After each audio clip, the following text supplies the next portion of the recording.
नमस्कार भावी शिक्षकांनो.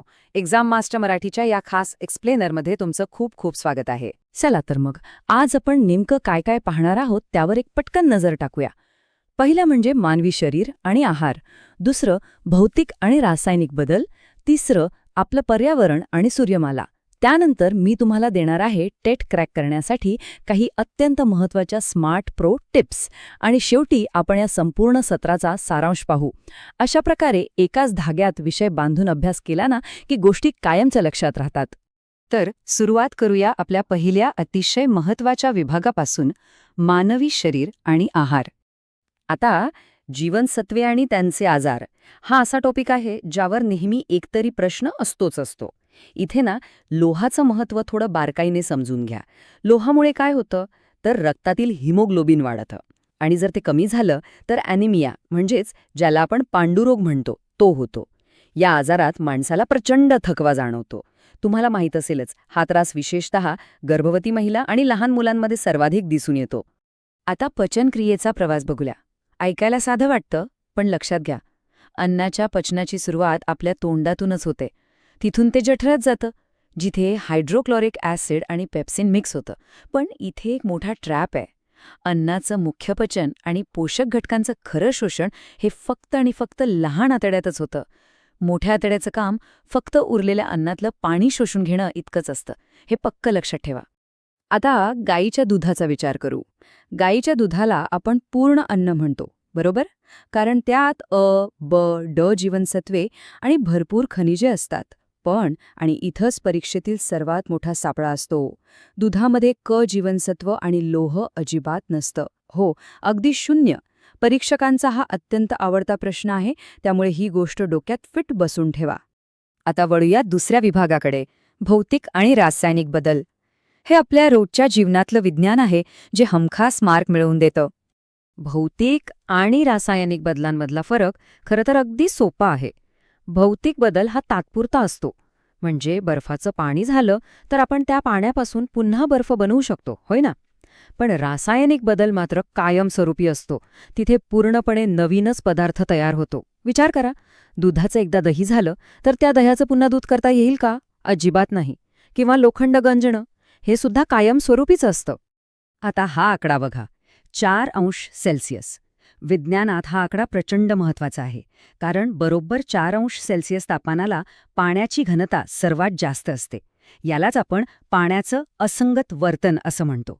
निसर्गाची ही एक खूपच वेगळी आणि आश्चर्यकारक किमिया असल्यामुळे परीक्षक वारंवार यावर प्रश्न विचारतात. आता मोजमापाच्या एककांवर एक जलद नजर टाकूया. हे तर तुम्हाला तोंडपाठच असायला हवं. कार्याचे एकक आहे जूल, शक्ती मोजतात वॉटमध्ये, बलाचे एकक आहे न्यूटन आणि दाब मोजला जातो पास्कलमध्ये. या जोड्या जशाच्या तशा पाठ करून ठेवा, कारण हे प्रश्न पेपरमध्ये वारंवार जशाच्या तसे येतात.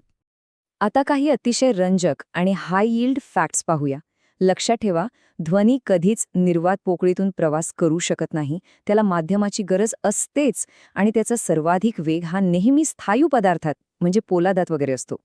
दुसरं म्हणजे ग्राफाईट हा कार्बनचा मऊ प्रकार आहे, पण अधातू असूनही तो उत्तम विद्युत वाहक आहे. आणि सर्वात महत्त्वाचं, सल्फ्युरिक ॲसिड म्हणजेच H2SO4 याला चक्क रसायनांचा राजा म्हणतात. तुम्हाला सांगतो, एखाद्या देशाची औद्योगिक प्रगती किती झाली आहे ना, हे लिटरली तिथल्या सल्फ्युरिक ॲसिडच्या वापरावरच ठरवलं जातं. कमाल आहे ना? पुढे जाऊया विभाग 3 कडे, आपलं पर्यावरण आणि आपली विस्तीर्ण सूर्यमाला. हवेतील घटकांचे प्रमाण पाहत असताना कार्बन डायऑक्साईडवर तुमची करडी नजर असली पाहिजे. बघा, हवेत सर्वात जास्त 78% नायट्रोजन आहे आणि 21% ऑक्सिजन आहे. पण परीक्षेत तुम्हाला फसवण्यासाठी जो आकडा वापरला जातो तो म्हणजे कार्बन डायऑक्साईडचं प्रमाण. हे प्रमाण 0.03% इतकं आहे. 0.3% नाही. पर्यायांमध्ये मुद्दाम हाच गोंधळ उडवला जातो, त्यामुळे इथे अजिबात कन्फ्यूज व्हायचं नाही. आता आपल्या सूर्यमालेत सूर्यापासून बाहेरच्या दिशेने जाताना ग्रहांचे 2 मुख्य भाग पडतात. एक म्हणजे अंतर्ग्रह आणि दुसरे राक्षसी बाह्यग्रह. सुरुवातीला बुध, शुक्र, पृथ्वी, मंगळ, आणि मग गुरु, शनी, युरेनस, नेपच्यून. तुम्हाला आठवत असेल, पूर्वी आपण 9 ग्रह शिकायचो, पण आता प्लुटोला ग्रहाच्या यादीतून बाहेर काढलंय. त्यामुळे सध्या आपल्या सूर्यमालेत एकूण फक्त आणि फक्त 8 ग्रह आहेत, हे विसरू नका. ग्रहांची ही काही ठळक वैशिष्ट्य विज्ञान आणि भूगोल दोन्हीकडे विचारली जातात. जसं की गुरु हा आकार आणि वजनाने सर्वात मोठा ग्रह आहे. मंगळ आपला लाल ग्रह म्हणून ओळखला जातो. शनी त्याच्या सभोवतालच्या त्या सुंदर कड्यांसाठी म्हणजे रिंग्ससाठी प्रसिद्ध आहे. आणि पृथ्वीची शेजारीण म्हणजे शुक्र हा पृथ्वीच्या सर्वात जवळचा ग्रह आहे. अगदी सोप्पा आहे. आता वळूया एका अतिशय महत्त्वाच्या विभागाकडे. विभाग 4 टीईटी परीक्षेसाठी प्रो टिप्स. बघा, तुम्हाला खरोखरच एक्झाम मास्टर बनायचं असेल तर नुसता अभ्यास नाही, स्मार्ट स्टडी करणं खूप गरजेचं आहे. हे स्मार्ट स्टडी म्हणजे काय? तर जुन्या प्रश्नपत्रिका सोडवताना फक्त बरोबर उत्तर कोणतं हे पाठ करू नका. जे उरलेले 3 चुकीचे पर्याय आहेत ना, त्यांचंही विश्लेषण करा, त्यांचाही अभ्यास करा. कारण जो आज एखाद्या प्रश्नाचा चुकीचा पर्याय आहे, त्यावरच उद्याच्या परीक्षेत नवीन प्रश्न तयार केलेला असतो. हीच यशाची खरी चावी आहे. आणि आता आपण पोहोचलोय शेवटच्या विभागाकडे, सारांश आणि पुढील दिशा. आज आपण 6वीच्या विज्ञानातील अनेक महत्त्वाचे फॅक्ट्स अतिशय सोप्या पद्धतीने कव्हर केले आहे.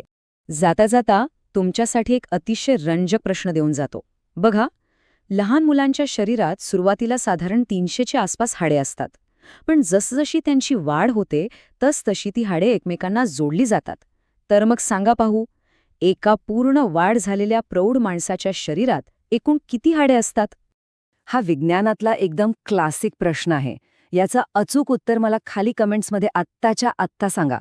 आणि हो, टेट परीक्षेच्या अशाच एकदम परफेक्ट आणि स्मार्ट तयारीसाठी एक्झाम मास्टर मराठीला नक्की सबस्क्राईब करा. आपण लवकरच अशाच एका नवीन आणि महत्त्वपूर्ण एक्सप्लेनरमध्ये भेटूया.